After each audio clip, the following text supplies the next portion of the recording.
is Justin with Project SLC, and you're listening to I Am Salt Lake Podcast. Jake from Street Sweets and Eats, Utah's sweetest food truck, and you're listening to the I Am Salt Lake Podcast. My name is Jeffrey. I'm the community manager for Yelp here in Salt Lake City, and you're listening to the I Am Salt Lake Podcast.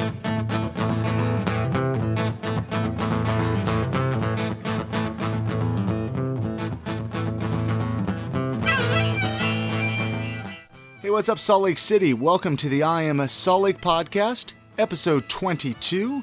I am your host, Chris Hollifield. I am your guide from episode to episode as I take you on the journey throughout beautiful Salt Lake City and surrounding areas, letting you get to know different professionals, musicians, individuals, just your average, everyday people that are doing something a little awesome and making Salt Lake City just a little bit better to live in. If you haven't checked us out on the internet, go on over to iamsaltlake.com. That's going to connect you with us, our email address, our voicemail, as well as being able to listen to each and every episode of the podcast. You can also download them directly from the website as well as iTunes. So thank you very much, Salt Lake City, for your continual support, your emails, your motivation, your inspiration. This is really a rad city to live in, and the response and the feedback that I've gotten regarding this project of mine is phenomenal. So thank you very much for everybody for the emails and voicemails that you've been sending in to me. So anyways, this is a really awesome episode. I had the chance to sit down with Jeni Shirley from over at Stitched Cards.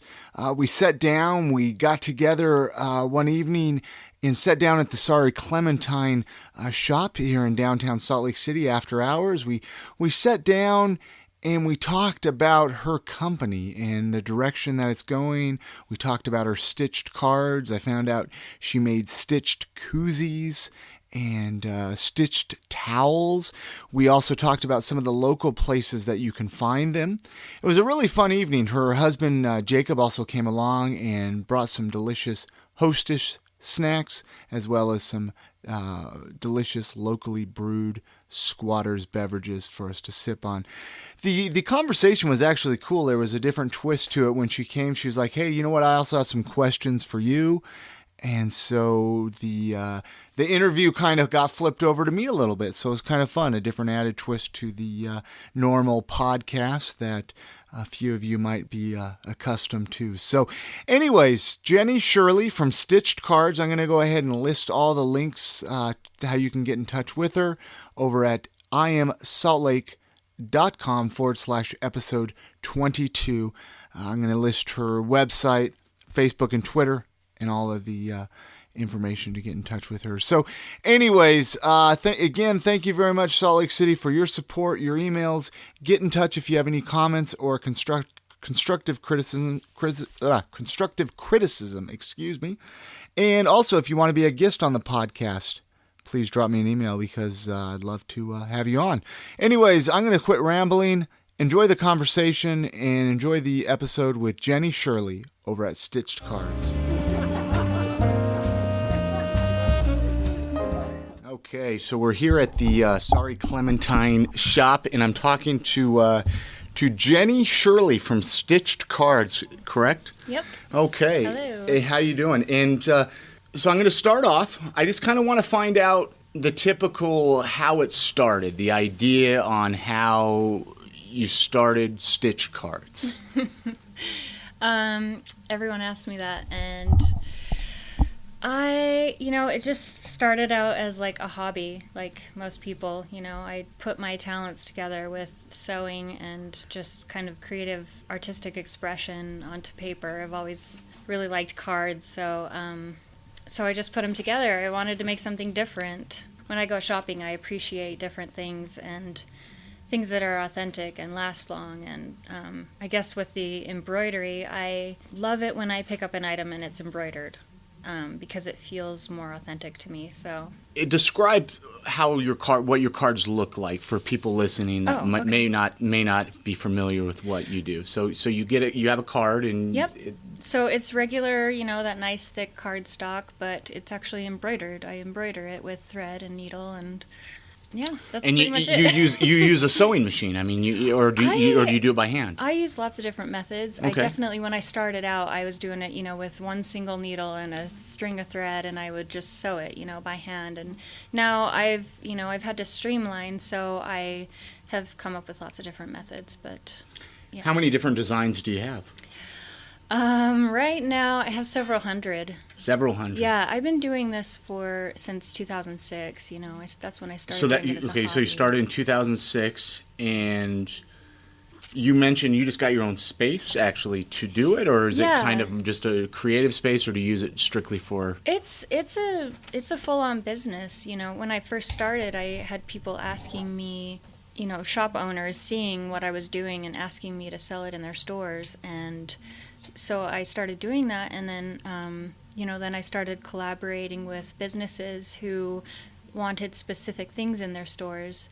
And so I did that, and that led to more opportunities. And the more stores that it's spread around more with more word of mouth. But the more stores that I have sold to, I've had to really grow. So I was working from home to begin with, and now, like you said, I got a new workshop. And how long have you had that place? Just a couple months, since June or July. So you're just getting used to it and trying to have So is this your full-time job then? Yeah, yep. That is what I do. That is awesome. I didn't know. That's kind of what I've noticed. A lot of these people, they start these projects. They work 40, 50 hours during the week, and then they have to try to cram in at night. So I didn't know if you were one of those people. I used to do that. That would work all day and then stay up all night and be like, oh my gosh, how am I making this work? Yeah. That's the thing about the starving artist, is you have to start that way. And so you're in stores all over. I mean, you're quite a few stores. I mean, outside of Utah even. Yep. Most of my stores are in Utah because I have been really active on a local scale. So there's about 24 stores in Utah, mostly in Salt Lake. And now, because of the kind of word of mouth recognition that I've gotten, I think I'm in 7 states now, and then also 1 store in Canada.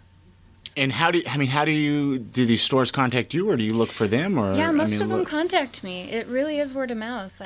People just like them, and it's either between stores. One store will go to another and see it, or they'll tell their friend who has a shop, and they'll be like, "Yeah, I want to sell them in my store too," and so they'll do that, or.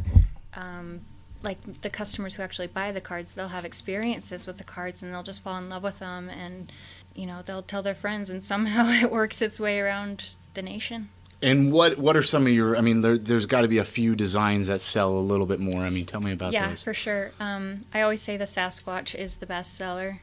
Who doesn't love Sasquatch? Right? No. Right? Do you believe in Sasquatch? Hey, there's been sightings. That's all Exactly. There's been sightings.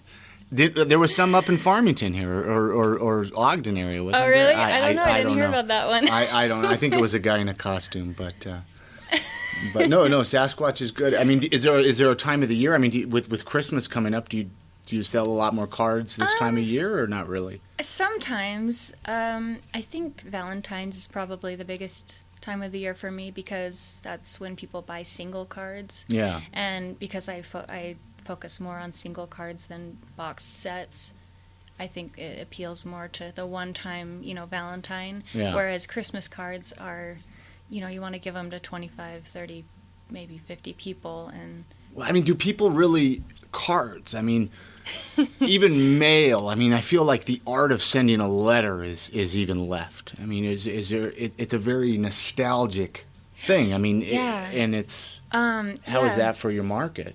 Well, some people, I've said this before, some people talk in the industry about how texting and email has reduced the amount of effort people put into putting pen to paper, and I think with the gift industry, you can't really get the same feeling you get when you give someone it takes effort to go out and get a card and pick one out that's just right, and then think about what you're going to say, and it's like a gesture of thoughtfulness.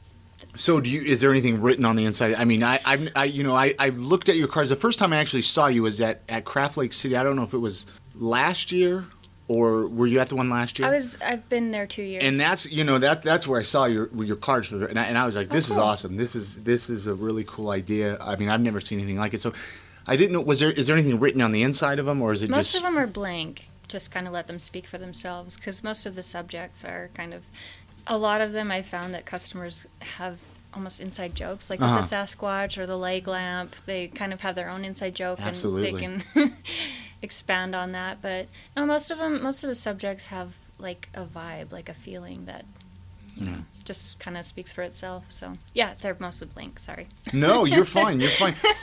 What's the biggest? I mean, what probably the most challenging thing that you've had to deal with? For one thing, I never went to art school or anything like that, so you know the artistic expression is, you know, it's within me. But as far as like marketing it, I've heard this before from artists that marketing is one of the hardest things, and so since 2006, over the last few years, I've had to learn as I go. So a lot of it's trial and error, and that error has been one of the hardest things. Like, I'm kind of a sensitive person, so it's taken a while to get constructive criticism and stuff like that. But it does get difficult. It does. Yeah. I mean, for some reason, you know, you want to hear it, but then at the same time, you don't. Yeah. It's like, you know, you want to go call your mom right away. Those people said mean things. But the further I go into it, the more positive feedback I get, and the more people like them. So it almost validates it a little bit more, and it makes it tons easier. So. Do you sell on Etsy at all, too, or no? I did start selling there when I first started out, but now I really focus on wholesale. So that they're sold in shops, you know, so people can go out and go shopping and be hands-on. I still do have a bit of a presence online, but I don't focus on it. So, being the fact that, I mean, you've had to deal with so many different trial and error things through the years, what is a couple pieces of advice you would give to somebody who wanted to start their own business? I mean, I'm sure you have a few tips. Well, I think one of the biggest things is to empower yourself, to believe in yourself. I know that's always like probably one of the hardest parts for people to deal with, is just, you know, if you have a talent and you're confident in it, then it almost sells itself. Mm-hmm. And so I would say on a daily basis you should try to learn as much as you can. And like for me, one of the things that makes my cards work is that I listen to my customers. So, you know, listening to your market and listening to other professionals in your industry is just, you know, you'll just learn as you go, I think. So is there, so you network then with other handmade card people, or, I mean, what do you, is there a name for those type of people? Like, or how would you? Yeah, I mean, I get involved everywhere that I can, just because I think mostly because I'm interested in like everything. But yeah, I have connected with other greeting card makers, and they're all, I think it's a really good industry for me because I like to be friendly and connect with people, and in that industry, most people do as well. Yeah. So, yeah, we can learn from each other. Yeah, I mean, so tell me something else. I mean, what else do you enjoy? I mean, what are some other hobbies or interests? Tell me a little bit about you. I like to try new things. I like photography. I'm really into photography. Traveling is, I think you can have so many great experiences from traveling. Jake and I, my husband and I, lived in New Zealand for 1.5 years just to go live life. So that was one of And how long ago was that? Was that before you did the card thing? It was sort of about the same time. It was in 2007, and then we came back 2009. And then once we got back, I really pushed the... So have you always lived in Salt Lake then? Did you grow up here then? Mm-hmm. Born and raised, And then you just decided to go to New Zealand. I mean, what do you think of Salt Lake? I mean... It's got its quirks, just like any city, but I mean, what are your thoughts? I love Salt Lake. I feel a real connection with a lot of the people here. I feel like people support each other. One thing I think Salt Lake maybe lacks a little bit is confidence. I think a lot of people don't really believe in themselves as much as they could. I would agree with you there. I would agree with you. But on the flip side, like with the amazing people that are here, if you take more chances, you can find those people and, you know, support each other and help each other grow and prosper and have like the local artists, they've been pretty supportive with what you do. I mean, has totally. Salt Lake really been? Because one thing I find with Salt Lake, and correct me, I mean it's a big enough city to have a lot of really cool stuff, but it's small enough that somebody like yourself sticks out a little bit, and people notice you. Yeah, true. And are like, wow, this is really cool. You know, come and sell your cards at this event or at my. I mean, do you find that with your product? Yeah, because my product is kind of unique anyway. I think that helps me a little extra. But definitely with the community, we kind of stick together. And you had some questions for me. Or no, or what? I did actually, just to kind of break the ice, but no, yeah, okay. Okay, so all right, yes, my husband and I did put together some flashcards here of questions that we were interested in knowing your answers to. Yeah, this is going to be a fun twist for the podcast. Yeah, I got Jeni interviewing me. Let's do it. Let's all find out about Chris. Let's find out about Chris and his many wonderful ideas in his head. Okay. If you could give your wife one superpower, what would that superpower be?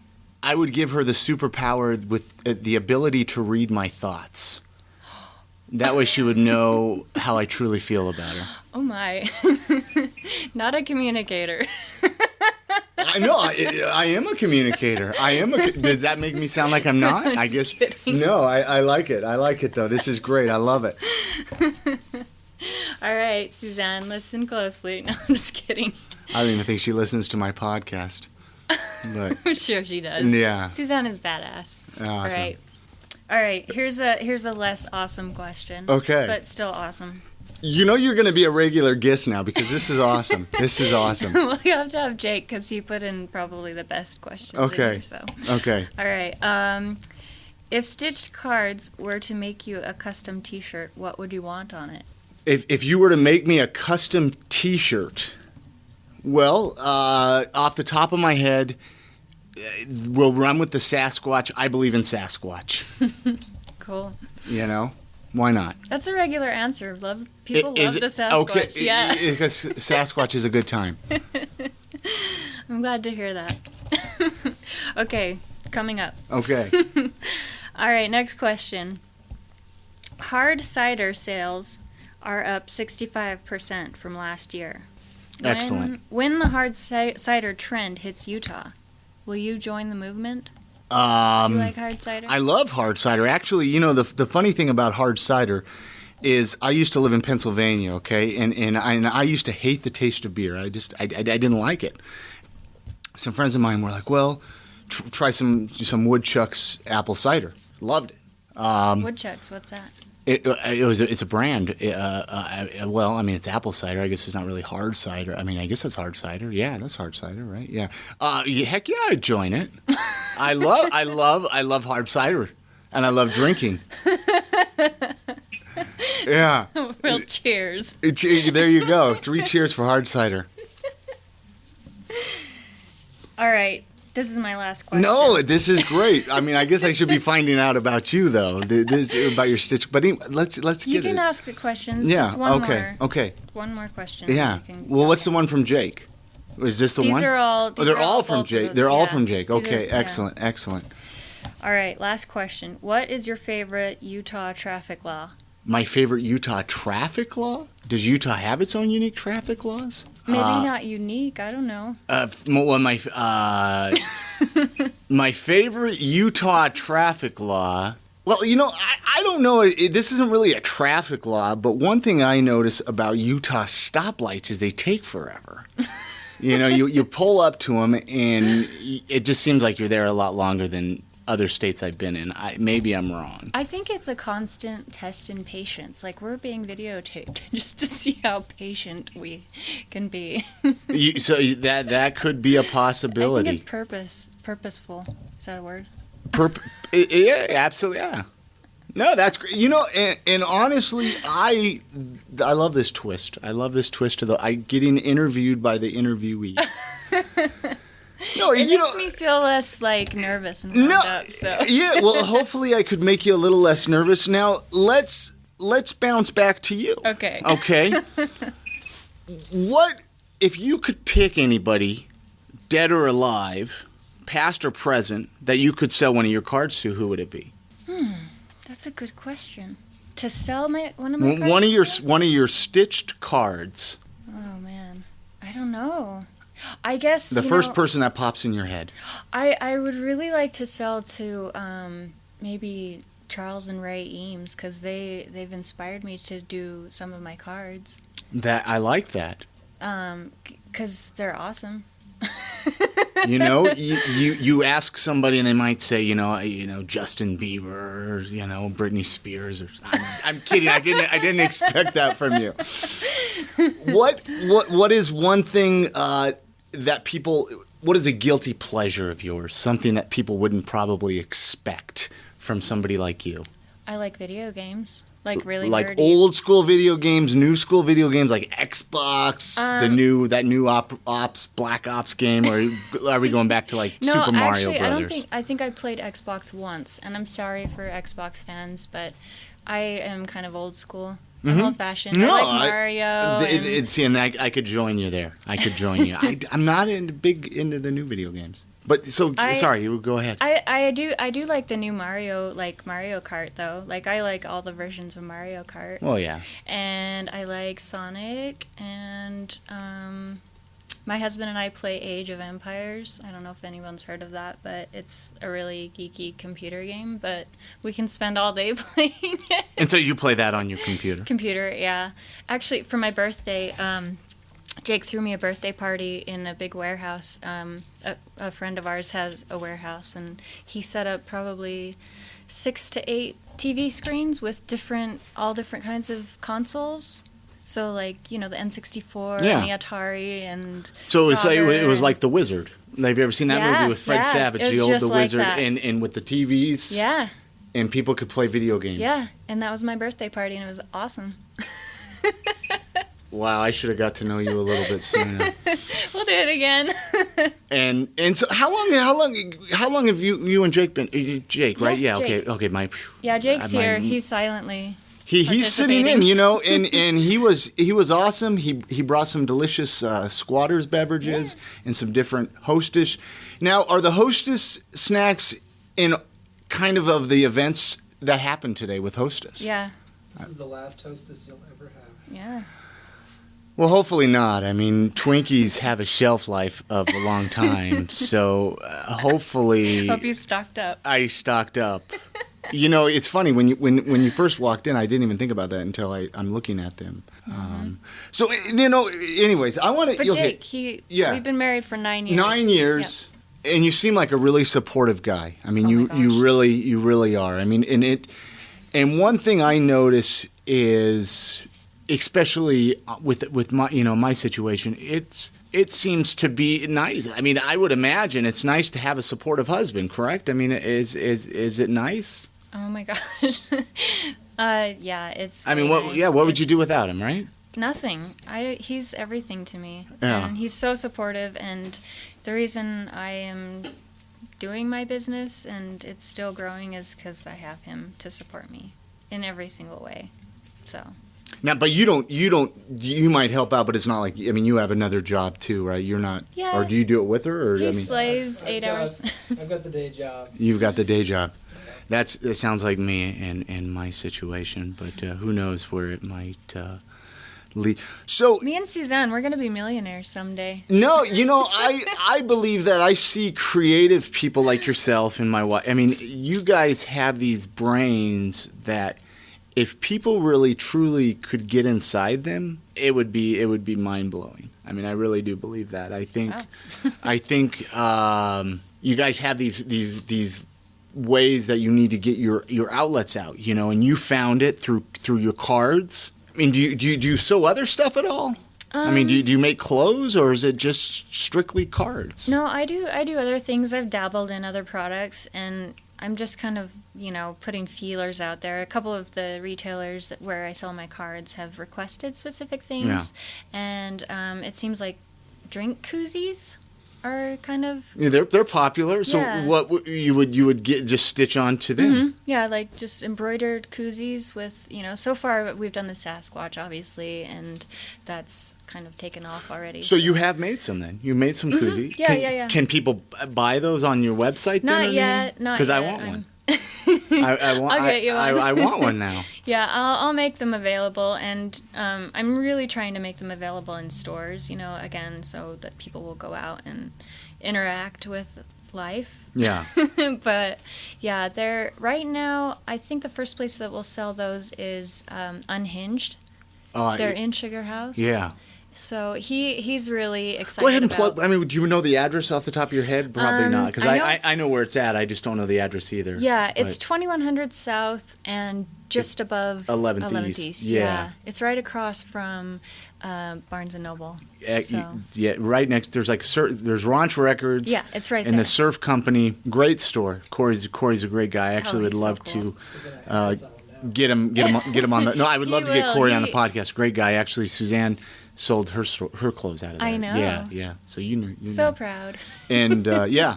Anyways, so that's great. So, Where do you see this going? Like, do you want to have your own store eventually, or do you not feel? I mean, where do you see this going?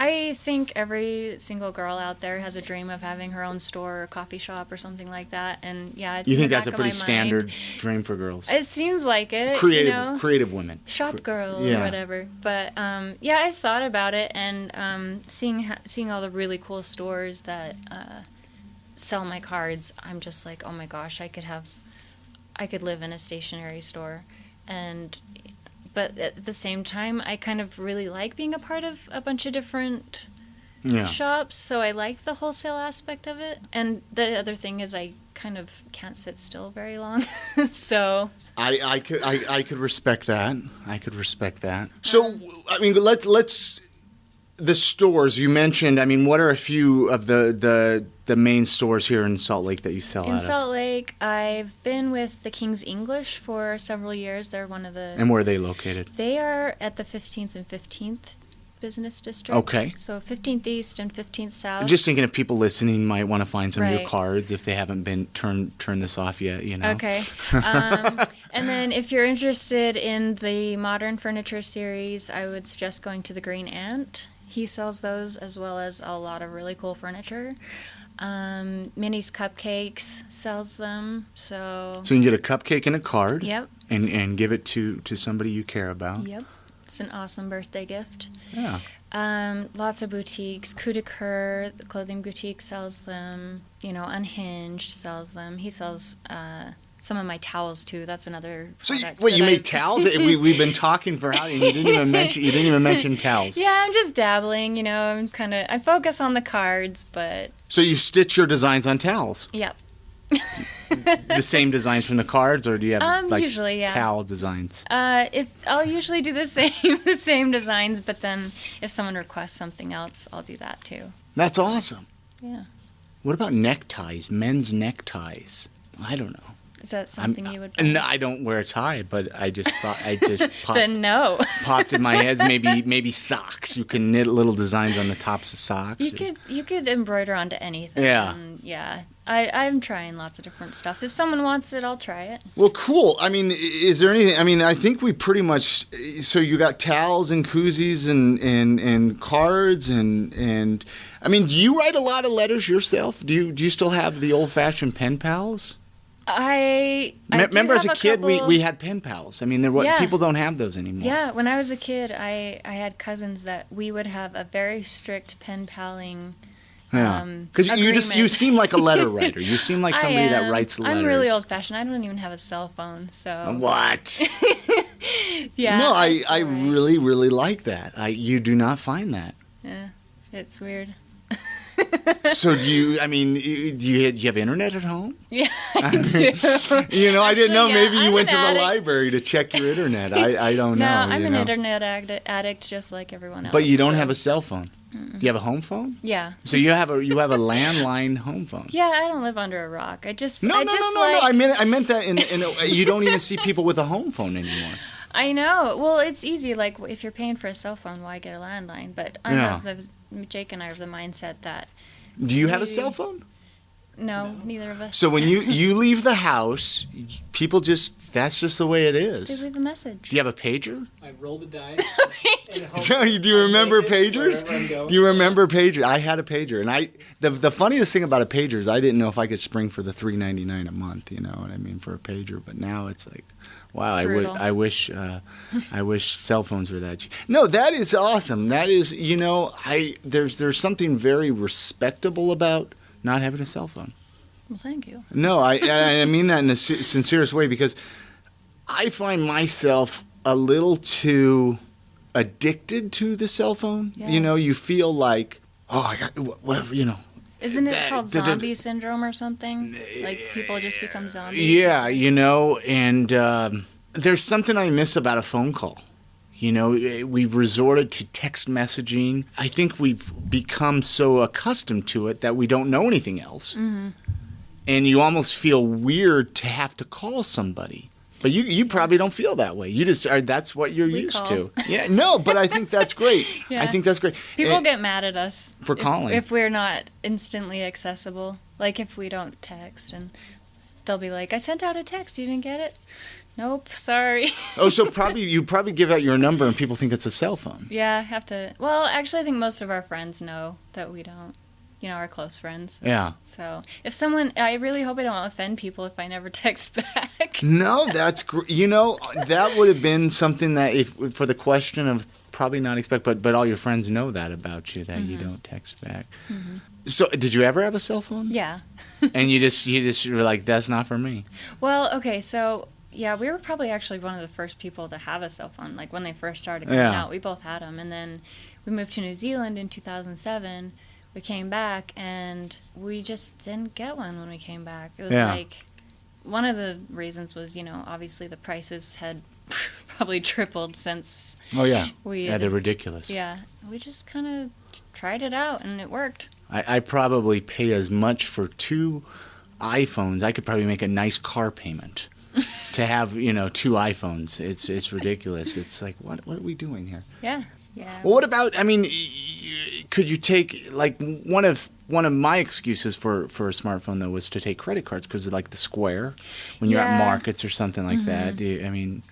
I've thought about that. I've thought about the need for it. And I might... Don't fall into the trap, though. There's something respectable. I got mad props to you. Well, I got to figure out some system to make it work, because I think sometimes I do need to have that option, because people just don't carry cash. You could get like an iPad or something and just run it off of Wi-Fi but then I guess you'd have to. Anyways, that's enough talk. So anything else you want to add? You're on Facebook and Twitter.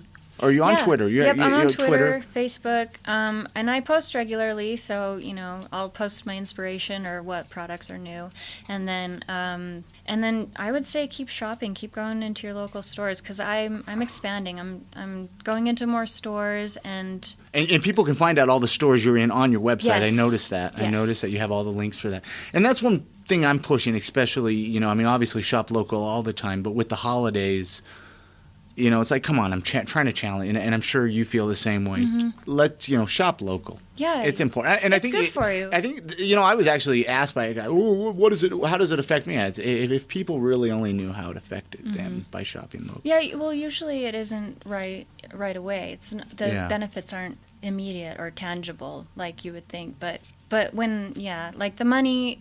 It's kind of a long description, but it does benefit you. Yeah. So anyways, your stores that people can find you at are on your website, stitchedcards.com, right? Yep. Okay, great. And then Facebook, Twitter, anything else? Any other? I think that's... You can find Stitched at the National Stationery Show next year. That's one thing that I'm getting into. The National Stationery Show. Yep. It's in New York City, and it's... basically one roof where all a lot of stationers and retailers go to connect. So this is a store, then not an actual or an event. It's a trade show. A trade show. Okay. Yeah. And when is that? That's in May, and it'll be my first one. expanding enough that's like my next step. So, yeah, I mean, and which leads to my other point that I'm going to be running a Kickstarter campaign coming up here. And let's hear about that. Well, I haven't ironed all the details out, but it's coming up soon, and it will help me get to New York to the trade show. So if you would like to follow me on Facebook, I'll keep you posted about that. And if you're interested in donating and helping me out, one of the perks of a Kickstarter is that you get rewards for donating. So it's a really good chance to get some of my products at maybe a lower price as my gratitude for you helping me out to get to New York. So keep an eye on that. No, that is really awesome. I've seen Kickstarter help a lot of people, so I really hope it helps you out. So I would definitely recommend keeping up to date. When I mean, that'll probably launch after the new year, I would imagine. I might do it within the next couple of weeks. Okay. Yeah. Okay. So it would be a great opportunity to get Christmas gifts for people. So. Yeah. Well, excellent. Well, then I definitely recommend checking you out on Facebook and Twitter and all that. Thank you very much, Jenny, for coming on. And I think we got it all. Yeah, I think we covered just about everything. Any more questions for me? Jake, any more? Well, excellent. I appreciate you for coming on and sitting and being part of the podcast and telling me a little bit about your story and where you how you got there, and hopefully people listening in might get some inspiration. And I love being involved. Thank you. Yeah, absolutely. Thank you very much for coming on. Yep. All right, that's going to do it for another episode of the I Am Salt Lake podcast. Thank you so much, Jeni Shirley, for sitting down and telling us about your stitched cards and telling everything about you. It was a really fun conversation. I suggest everybody go on over to the iamsaltlake.com/episode 22 and connect with her through all the different ways, the social media ways, Facebook and Twitter, and take a look at her website. I also want to challenge you to write a letter. Let's rediscover that lost art of writing. I don't know about you, but I remember growing up writing letters, having pen pals. There was something cool about going to the mailbox and getting a handwritten letter. And what better way to send a letter than with a stitched card from Jeni Shirley. So anyways, also, hey, if you want to help keep the project going, help keep the I Am Salt Lake podcast going, if you like the project I'm doing, go to iamsaltlake.com/donate. Toss over $1 or $2. It kind of helps keep the project going, helps keep the website and all the audio hosting going. So, yeah, $1 or $2 would really help us out. Also, I'm tossing around the idea of some I Am Salt Lake podcast t-shirts. Send me an email if you might be possibly interested in that. So it's just an idea. If you have any ideas, designs, or anything, I have a few I'm tossing around. But if you have a few, feel free to get in touch as well, because I would love to bring some local artists into this mix. So, anyways, I will be back on Wednesday with a brand new episode. Hey, Wednesday, a day before my birthday, actually, December 5th. So, yeah, December 6th, I got a birthday coming up. Be turning the big 3-5. So anyways, yeah, December 5th, Wednesday, I'll have a new episode with a new individual, a new professional, somebody who's making Salt Lake City just a little more awesome. Feel free to drop me an email. I am saltlake@gmail.com. Again, I am Chris Hollifield. This is the I Am Salt Lake podcast. Thank you very much for joining us. We'll see you guys again next time. Thank you.